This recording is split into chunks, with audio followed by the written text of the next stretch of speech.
सबसे पहले हम स्पेसिफिक वेट डिफाइन कर लेंगे।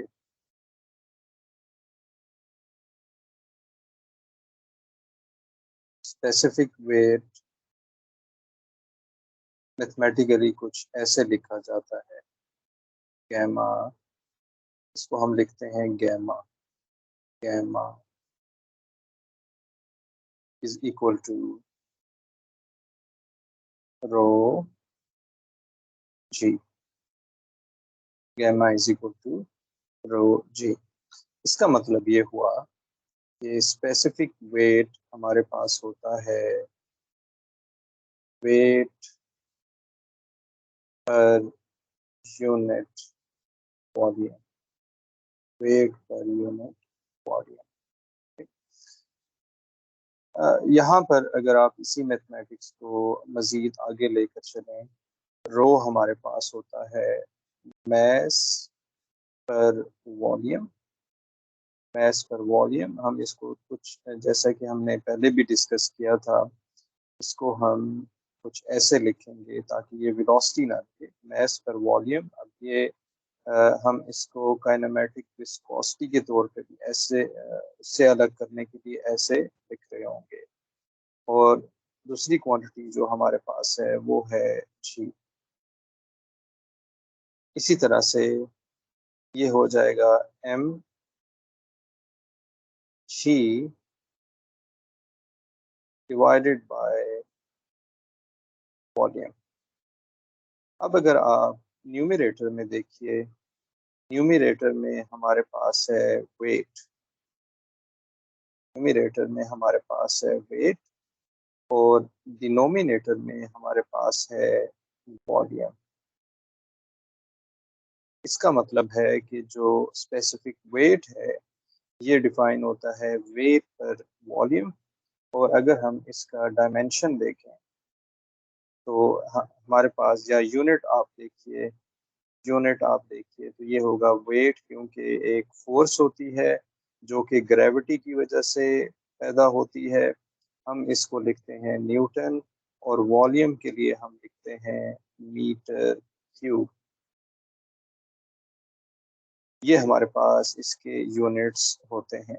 यूनिट्स हम इसको इक्वल नहीं लिखते हैं, हम कहते हैं कि ये इसके यूनिट्स हैं, न्यूटन पर मीटर क्यूब। अब न्यूटन पर मीटर क्यूब कितना होता है? न्यूटन, आपको याद होगा कि हमने ये पहले भी डिस्कस किया था। जो न्यूटन होता है ये एक 100 ग्राम का, अगर हम एप्पल ले लें, 100 ग्राम का एप्पल ले लें तो इसका जितना वेट होगा ये 1 न्यूटन होता है। यानी इसका जितना वेट होगा एम जी, वो 1 न्यूटन के इक्वल होगा। अगर हमने इसको अंडरस्टैंड करना है कि न्यूटन पर मीटर क्यूब कितना है, तो हम क्या करेंगे कि हम 1 मीटर की लेंथ, 1 मीटर की विड्थ और 1 मीटर की हम हाइट ले लेंगे। तो हमें जो है, और इसका जितना वेट लग रहा होगा, इस पे जितनी फोर्स लग रही होगी, सॉरी, जितनी फोर्स इस पे लग रही होगी वो हमारे पास होगा न्यूटन पर मीटर क्यूब। ये हमारे पास जो है गैमा ज्योमेट्रिकली कहलाता है। अब ये कहाँ अपीयर होता है, इसकी वजह क्या होती है कि हमें स्पेसिफिक वेट पढ़ना होता है? स्पेसिफिक वेट हमारे पास अपीयर होता है आमतौर पे जब कॉलम ऑफ फ्लूइड होता है। Column of column of fluid appear हो रहा होता है फ्लूइड मैकेनिक्स की कैलकुलेशन में। मिसाल के तौर पे किसी एक बीकर में अगर पानी पड़ा हुआ है, फॉर एग्जांपल ये हमारे पास पानी पड़ा हुआ है या कोई फ्लूइड पड़ा हुआ है, तो ये एक कॉलम बन रहा होगा। इस कॉलम का एक पोटेंशियल एनर्जी होगी। अगर ये मूव नहीं कर रहा है तो स्टैटिक हालत में है, तो इसकी हम एज्यूम करते हैं कि इस जगह पे कोई पोटेंशियल एनर्जी है। तो पोटेंशियल एनर्जी होने की वजह से ये होगा रो जी एच। गैमा हमारे पास यहाँ पर ये जो क्वांटिटी है ये कहलाती है गैमा, और रो जी गैमा है और एच से मल्टीप्लाई होगा तो ये पोटेंशियल एनर्जी पर वॉल्यूम बन जाता है। पोटेंशियल एनर्जी पर वॉल्यूम ये बन जाएगा पर यूनिट वॉल्यूम। ये आप देखिए कि कैसे ये पर यूनिट वॉल्यूम बनता है। रो जी एच ये हमारे पास हो जाएगा मैस पर वॉल्यूम, और जी एच तो आप यहाँ देख रहे हैं कि ये पोटेंशियल एनर्जी है और हमारे पास पोटेंशियल एनर्जी पर वॉल्यूम है। तो जहाँ कहीं भी ये कॉलम ऑफ फ्लूइड होता है, कॉलम ऑफ फ्लूइड फ्यूचर में आप देखेंगे कि ये क्वांटिटी अपीयर हो रही होगी हमारे कैलकुलेशन में जब हम कॉलम ऑफ फ्लूइड की बात करते हैं। ओके, जो नेक्स्ट टॉपिक है वो कहलाता है specific gravity. Specific gravity, specific gravity, specific gravity को हम डिनोट करते हैं आमतौर पे एस जी से। एस जी से, इसका कोई ऐसा सिंबल नहीं होता है, बल्कि इसे हम एस जी से डिनोट करते हैं।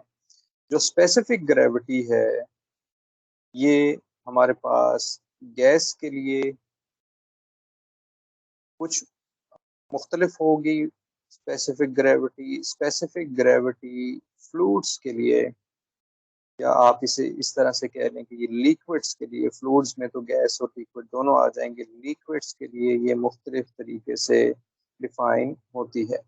स्पेसिफिक ग्रेविटी अगर हम गैस की बात करें तो हम क्या करते हैं कि हम दो डेंसिटीज को, एक डेंसिटी हमारे पास कोई गैस की डेंसिटी है, इसका कंपैरिजन हम करते हैं रो की डेंसिटी, गैस की डेंसिटी जो कि रो से डिनोट करते हैं डेंसिटी ऑफ द गैस, और इसका कंपैरिजन हम एयर से कर रहे होते हैं, डेंसिटी ऑफ एयर। इसी तरह से जब स्पेसिफिक ग्रेविटी की हम लिक्विड्स के लिए बात करते हैं तो कोई भी लिक्विड है, कोई भी लिक्विड है रो, इसकी हम डेंसिटी कंपैरिजन कर रहे होते हैं H2O से, जो कि वाटर हमारे पास है। इसका मतलब ये है कि ये रेशो ऑफ टू डेंसिटीज है, ये डायमेंशनलेस, डायमेंशनलेस क्वांटिटी है, डायमेंशनलेस क्वांटिटी है, या वेरिएबल हमारे पास है, डायमेंशनलेस वेरिएबल है। दो डेंसिटीज हैं, आप एयर को स्टैंडर्ड मान के कोई भी किसी भी गैस की डेंसिटी को एयर की डेंसिटी से कंपैरिजन करते हैं। लिक्विड्स के केस में किसी भी फ्लूइड की, किसी भी लिक्विड कहना चाहिए, किसी भी लिक्विड की डेंसिटी को आप वाटर की डेंसिटी से कंपैरिजन कर रहे होते हैं। आपको पता ही है कि अगर हम एयर की बात करें तो एयर की जो डेंसिटी होती है वो आम तौर पे हम कंसीडर करते हैं, यहाँ पर हम लिख लेते हैं फॉर एग्जांपल रो, और एयर की जो डेंसिटी है ये अगर आप याद रख लें तो ज़्यादा बेहतर है, ये होगा 1.205 किलोग्राम पर मीटर क्यूब। इसी तरह से जो हमारे पास लिक्विड्स की डेंसिटी है इसको हम कंपैरिजन करते हैं डेंसिटी ऑफ द वाटर, और डेंसिटी ऑफ द वाटर हम देख रहे होते हैं 998 किलोग्राम पर metre cube.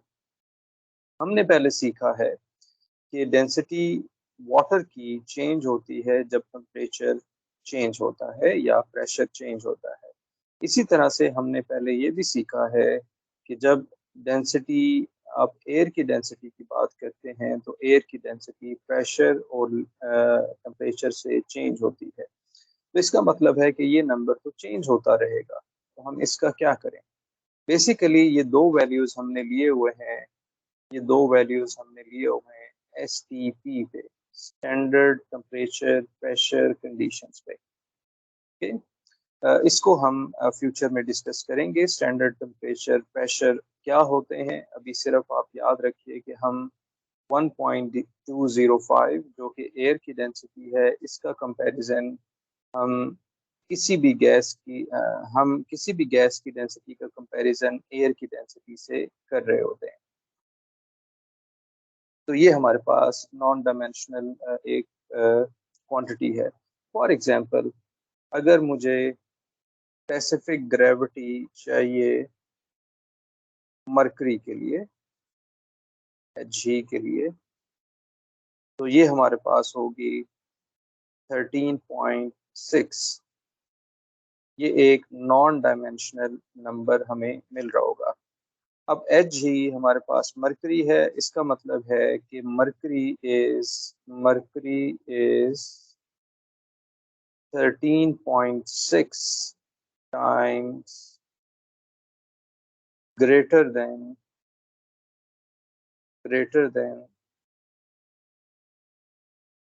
water, density of water, density of water 13.6 times ये वैल्यू बड़ी है। यानी कि आप क्या कर रहे हैं कि आप डेंसिटी पुट कर रहे हैं यहाँ पर मरकरी की डेंसिटी पुट करेंगे, जो नंबर पुट करने के बाद इसको डिवाइड कर देंगे 998 से, तो हमें 13.6 एक नंबर मिल रहा है। इस नंबर को देख के हमें पता चल रहा है कि इस नंबर को देख के हमने अंदाज़ा लगाया कि ये डेंसिटी ऑफ द वाटर उससे 13.6 ज़्यादा है। इसका मतलब ये हुआ कि अगर हमें कोई नंबर दिया जाए, फॉर एग्जांपल स्पेसिफिक ग्रेविटी हमें कहा जाए कि ये ग्रेटर देन 1 है,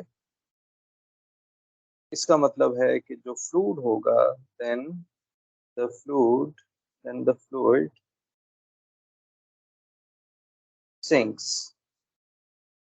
sinks in the water। अगर हम लिक्विड्स की बात करें तो स्पेसिफिक ग्रेविटी अगर ग्रेटर देन 1 है तो फ्लूइड सिंक करेगा वाटर में। अगर स्पेसिफिक ग्रेविटी हमारे पास लिक्विड्स की, यहाँ पर हम चाहे तो लिक्विड्स लिख लेते हैं, लिक्विड्स के लिए ये अगर लेस देन 1 हो तो इस केस में then the fluid